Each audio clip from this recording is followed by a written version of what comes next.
Olá, eu sou Galton Sé e o Interesse Público dessa semana traz um tema polêmico. Vamos falar sobre censura no Facebook. E eu te faço uma pergunta. Você já teve uma postagem censurada nas redes sociais? Como você se sentiria se isso acontecesse? Então, olha só, essa aqui é uma das obras mais valiosas do Museu de História Natural de Viena, na Áustria. A estátua da Vênus de Willendorf foi esculpida há quase 30 mil anos e representa a fertilidade da mulher. Mas em dezembro do ano passado, a imagem que tinha sido postada por uma artista italiana nas redes sociais foi retirada do ar pelo Facebook. O argumento para a censura? Pornografia perigosa. Sobre esse assunto, nós vamos conversar daqui a pouco.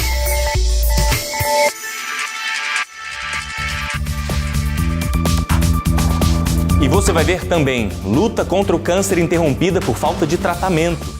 SUS desrespeita a lei dos 60 dias e brasileiros com câncer precisam esperar. Soprar ou não o bafômetro? Quem não deve não teme, eu só digo isso. Então eu faço com maior satisfação, tenho satisfação em colaborar, porque ando certo. Lei que salva vidas gera também dúvidas na justiça. A punição do motorista apenas por se negar a fazer o teste do bafômetro é inconstitucional, segundo o MPF.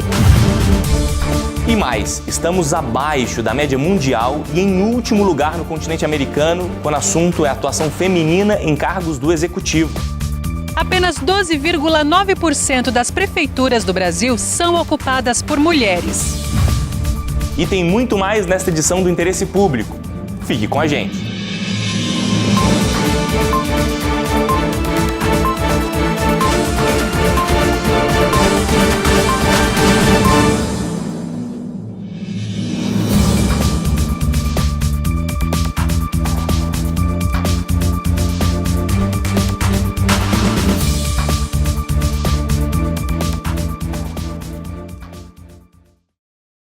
Quando uma pessoa recebe o diagnóstico que está com câncer, primeiro vem o susto, um baque emocional, né?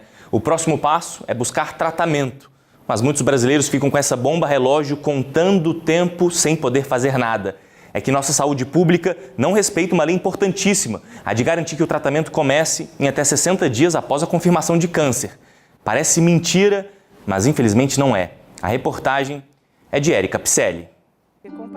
Isabel foi diagnosticada com câncer de mama há cerca de 1 ano e só depois de uma longa espera conseguiu o tratamento que precisava de imediato, que era a cirurgia pelo SUS.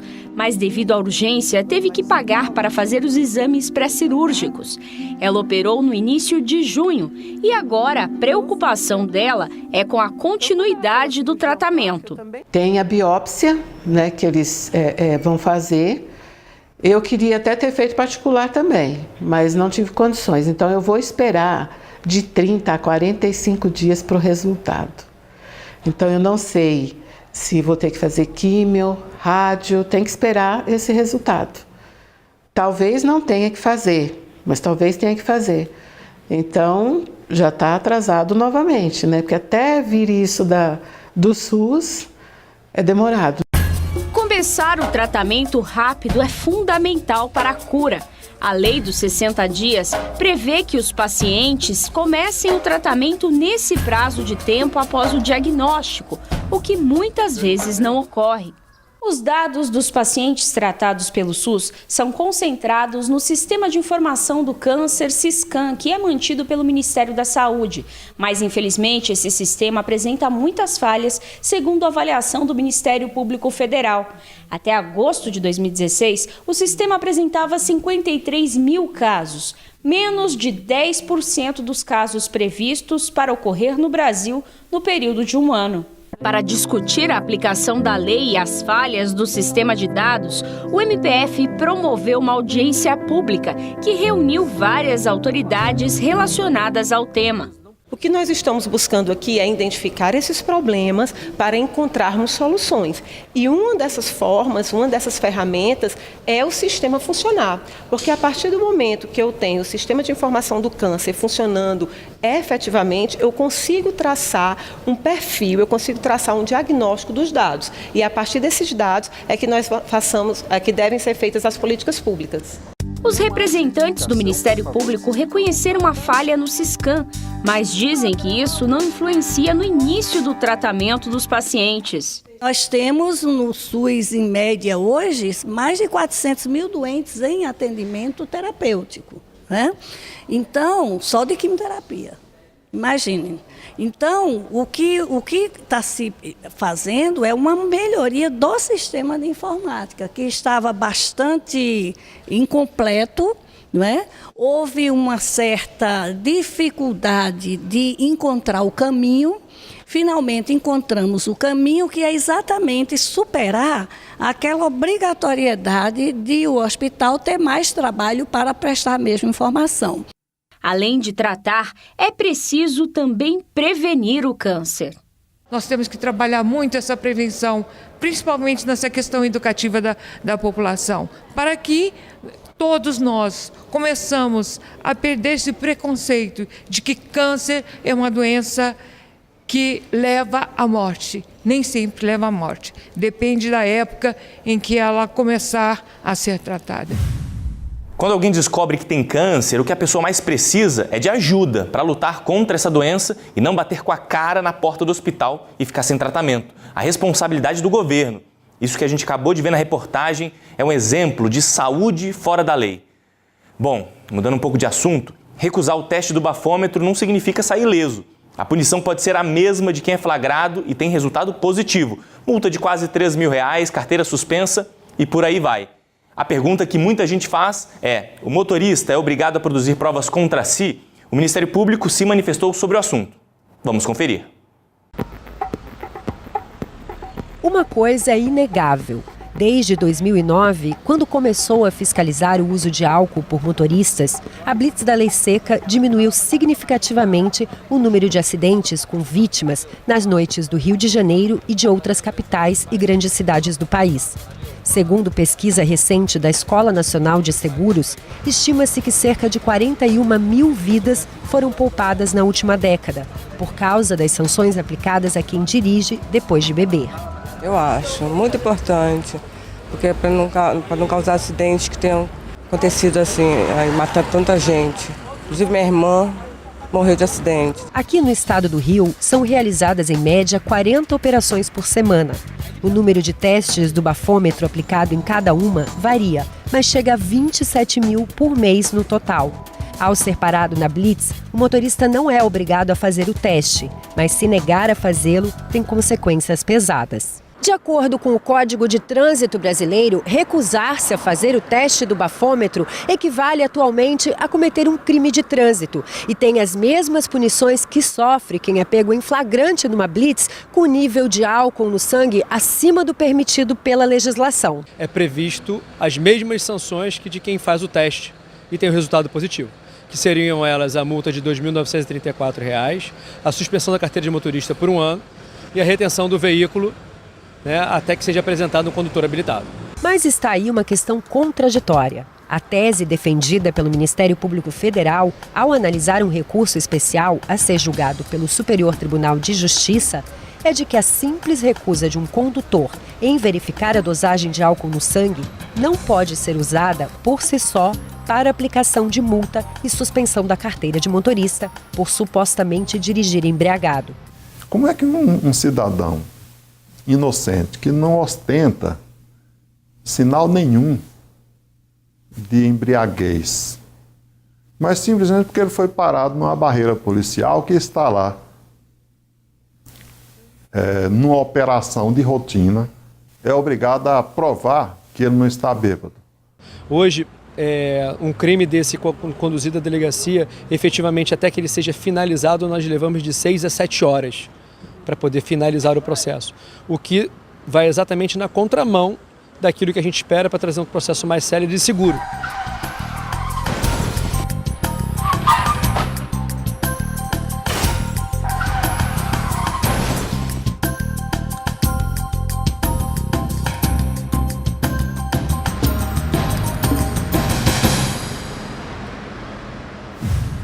Você vê algo de errado nessa foto? Ela deveria ser censurada nas redes sociais? Eu acho que tem coisa até pior que passa na TV, né? Tipo novela, que é bem mais imoral do que isso aí e não é censurado, né? Não tem por que censurar uma coisa não sei quantos mil anos atrás. No próximo bloco, vamos falar sobre censura no Facebook.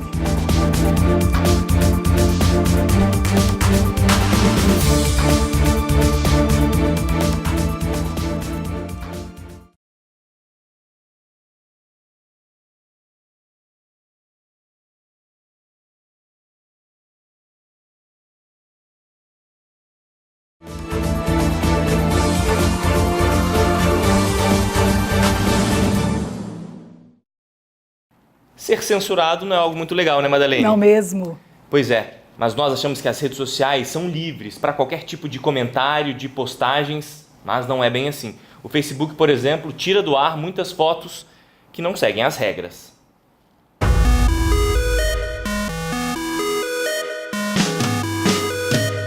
Os números impressionam.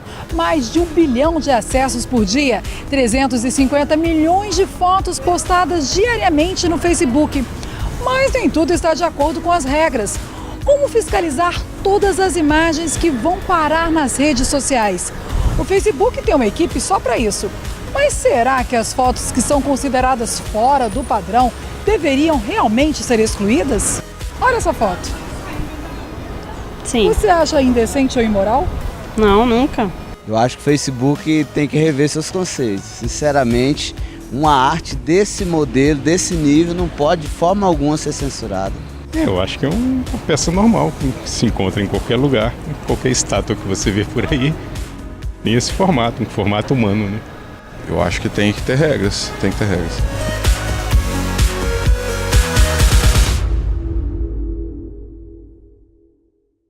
Que polêmica, hein, Madalene? Além dessa foto, que foi censurada pelo Facebook, como a gente já disse, tem outras também que foram retiradas do ar? Tem sim, Galton. São vários casos. Olha só esse anúncio publicitário, que tinha de fundo a tela da obra-prima do século XIX, A Liberdade Guiando o Povo. Foi outra vítima de censura. E tem muito mais. Todas essas imagens foram censuradas e consideradas impróprias pelo Facebook e acabaram sendo deletadas. Várias denúncias chegaram ao Ministério Público, não é isso, Madalene? Quais providências vêm sendo tomadas? Galton, eu estive em Goiânia com o procurador da República, Ailton Benedito. Ele marcou uma audiência extrajudicial com representantes do Facebook e nós acompanhamos. Esta investigação busca apurar fatos praticados ou imputados ao Facebook como rede social que de alguma forma violem as normas do ordenamento brasileiro, normas constitucionais, normas do Marco Civil e do Código de Defesa do Consumidor. Vamos ouvir também o que disse o representante do Facebook. O Facebook é uma empresa que atua ou que interage com diversos ordenamentos jurídicos e cada um tem o seu próprio regramento, suas próprias balizas, né? Então, é muito difícil criar uma regra uniforme. O que a empresa procura sempre fazer é estabelecer um padrão e aí ajustar a legislação de cada país. Agora que a gente ouviu os dois lados, dá para ter uma noção melhor do assunto, né, Galton? Exatamente, não dá para sair chamando tudo de censura. Afinal, existem regras também nas redes sociais e nós separamos algumas delas. É proibido, por exemplo, postar fotos que mostrem nádegas nuas. Já seios femininos nus estão liberados apenas em contextos de amamentação, parto e saúde, como campanhas de prevenção de câncer de mama. Quando a foto é de algum menor de idade, a regra é ainda mais dura. O Facebook considera como nudez qualquer ausência de roupa do pescoço aos joelhos. Mas essas são algumas regras. O documento completo tem 27 páginas. E quem tiver curiosidade, basta pesquisar o site do Facebook. Concordando ou não com as normas, pelo menos é sempre importante ter bom senso, para não acabar tendo uma foto deletada ou até mesmo o perfil desativado. Né, Madalene? Obrigado pela participação. Até a próxima, Galton.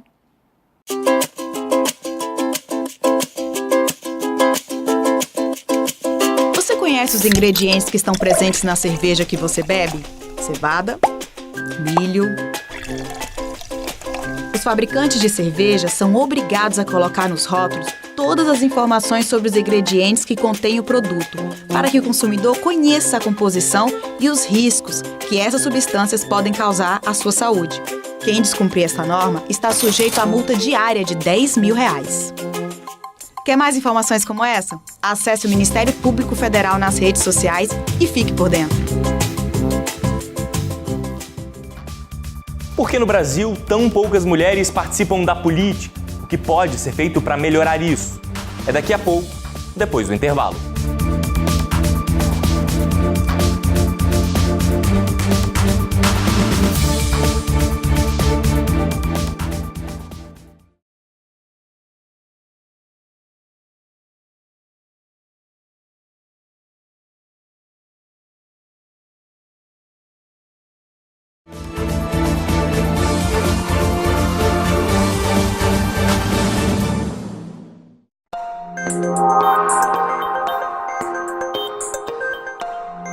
Sessões de hemodiálise também no turno da noite, no Hospital das Clínicas da Universidade Federal de Uberlândia. É o que cobra o MPF em Minas Gerais. A ação civil pública busca aumentar vagas para hemodiálise e reduzir filas. O procedimento é necessário para limpar e filtrar o sangue quando os rins estão comprometidos. Hoje, o hospital atende em 2 turnos, mas a oferta não é suficiente. Quem praticou trabalho escravo deve estar numa lista para conhecimento público. É o que defende o MPF, que considera legítima a lista suja do trabalho escravo e com o objetivo de dar transparência. O posicionamento da Procuradora-Geral da República, Raquel Dodge, é pela divulgação do cadastro de empregadores que tenham submetido trabalhadores ao regime análogo ao da escravidão. Esse argumento foi enviado ao Supremo Tribunal Federal. Dodge considera esse tipo de exploração uma das mais graves violações aos direitos humanos. Um compromisso pela educação. A Procuradoria Federal dos Direitos do Cidadão fechou um acordo com a Associação Brasileira de Livros para garantir a produção em formato acessível para pessoas com algum tipo de deficiência. As 11 editoras de livros didáticos, que agora são parceiras do MPF, representam 80% do mercado nacional de livros escolares.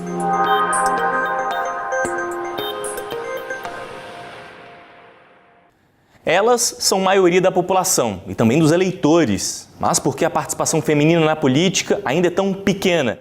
Quais são as dificuldades, o que afasta as mulheres dos cargos de governo? Uma participação tão fundamental para diminuir as desigualdades. Essa é uma preocupação do Ministério Público Eleitoral.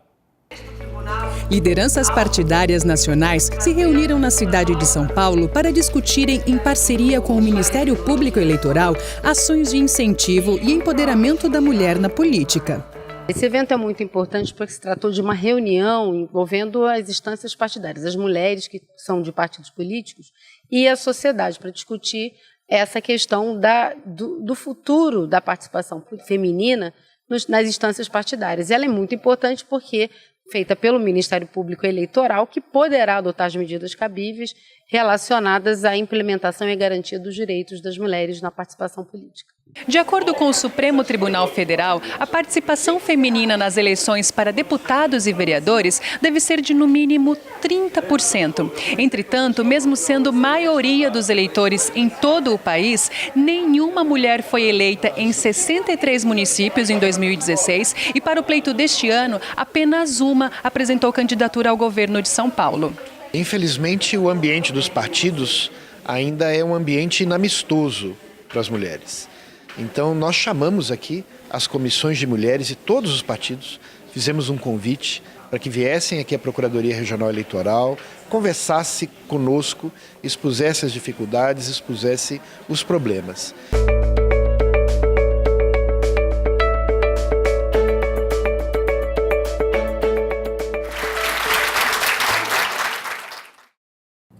Chegamos ao final do programa. Você quer participar do Interesse Público? Mande suas sugestões para o e-mail que aparece aí na sua tela.